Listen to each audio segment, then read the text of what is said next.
Alright everyone, a late night video here, of course, if you are in the United States. It's not late night, it's early afternoon. If you're on Pacific, it's late morning. Anyway, there's some damage control right now. This is about the Letsgobrandon prank call. The NORAD prank call that I talked about, it was on Christmas. Joe Biden and Jill Biden were doing the NORAD thing, and they were sitting there taking, ho ho ho calls, essentially.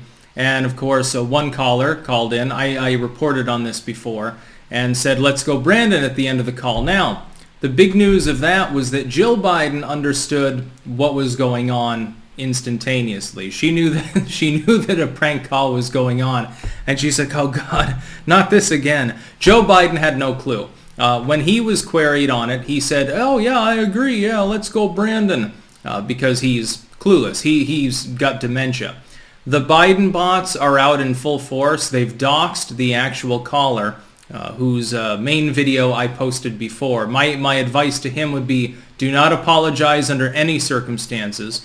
Do not take the video down. Don't do anything, actually, because these people have a low attention span. After a couple of days, they will tend to go away. And my hope is that he bucks the trend and doesn't apologize to them. But anyway, we've got a few things here. We've got a few posts to go through with regards to this, illustrating the point of their saltiness. Now, the amount of salt here, considering that it's basically, it was a normal call for the most part. It's just at the end he said, "Let's go Brandon." So we're going to go through and see some of the salt that is flowing here. First, we have Billy Ray on Twitter. These are links in the description, by the way. You can follow along. Definitely clank on these posts. That would be a good thing. Thanks, hashtag Jared Schmeck. You made Christmas less fun, less peaceful, less joyous, and less Christian. No one's attacking you for using your freedom of speech. We're attacking you for saying fuck Joe Biden to Joe Biden in cowardly code when he was wishing you a Merry Christmas, putz. Now, again, keep in mind, as far as I know, he never said fuck Joe Biden. He said, "Let's go Brandon." I guess the insinuation has been taken up by Billy Boy here and by many, many others. And the thing is, the reason that they're afraid of this, the reason that they're reacting like this, the reason that they've doxed Jared Schmeck here, the reason that they're apparently sending him death threats, etc., despite the fact that he has little kids in the house, is because they're afraid.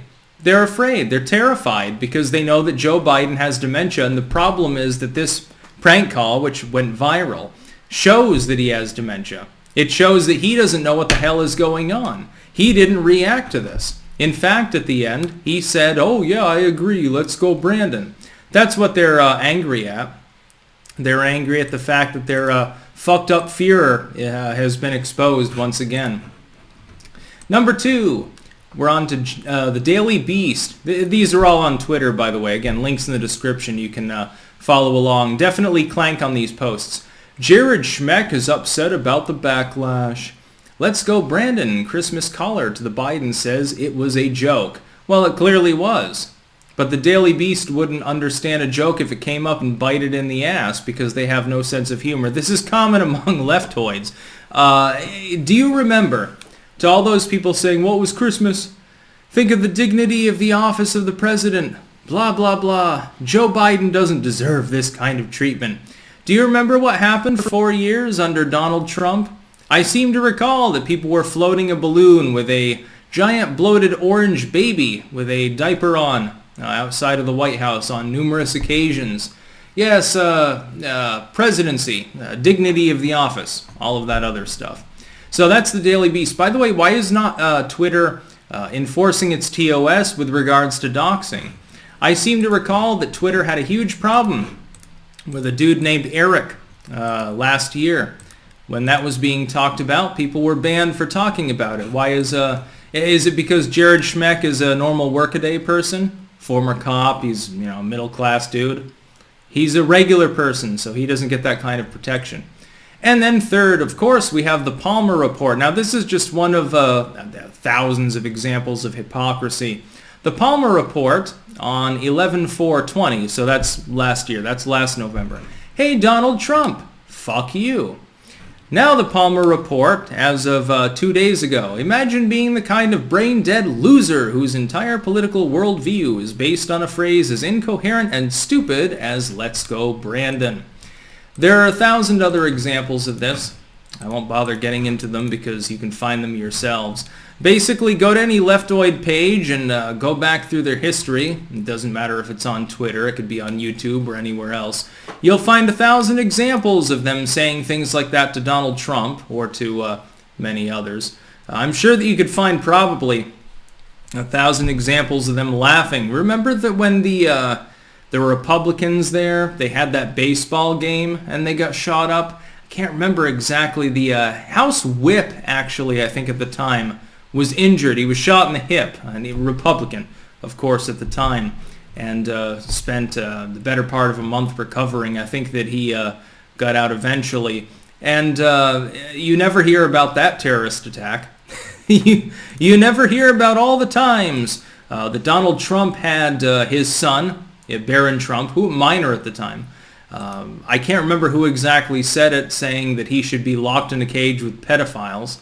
I can't imagine. How many times did Melania Trump have to deal with this kind of shit? And it was funny. I mean, you know, insofar as it can be funny, those aren't elected officials, but it's a prank call, or it's a blog post or a meme or something like that. It's, you know, it's harmless. It's a person exercising their free speech. Now, these people are saying, well, he's hiding behind his free speech, but that doesn't mean freedom from consequences. Yes, but the thing is, your idea of consequences is you doing the vigilante thing and calling him up and threatening to kill him, threatening to kill his kids. It's a little bit beyond the pale now, isn't it? I think that we now understand the poor optics of leftoidism. And this has happened for a long time. And these leftoids just don't understand. People are being turned off to their stupidity. They don't understand it. Yeah, there's a reason why you're losing support. There's a reason why people are turned off to your quote-unquote message. There's a reason why people are doing that. Could it be because you're insufferable? Because you have no sense of humor? Because you don't... I mean, this is a prank call. It wasn't not even really a prank call. It was a normal call, and then at the end he says, let's go Brandon. He didn't say fuck Joe Biden. And if he had, who cares? Who cares if he says that?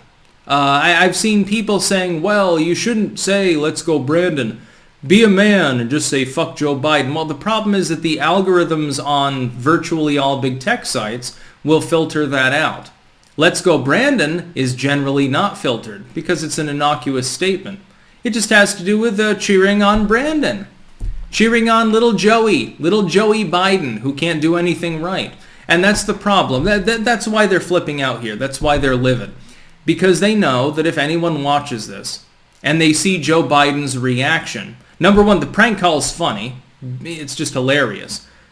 Number two, if they watch Joe Biden's reaction, especially if they watch his wife's reaction in concordance with that, they will see clearly Joe Biden is out to lunch.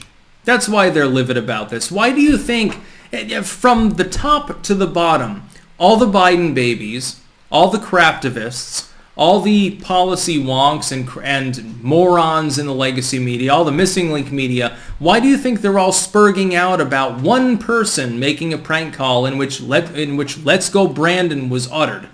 Why do you think that they're all crazy about that? Well, it's for a reason. It's because it's effective.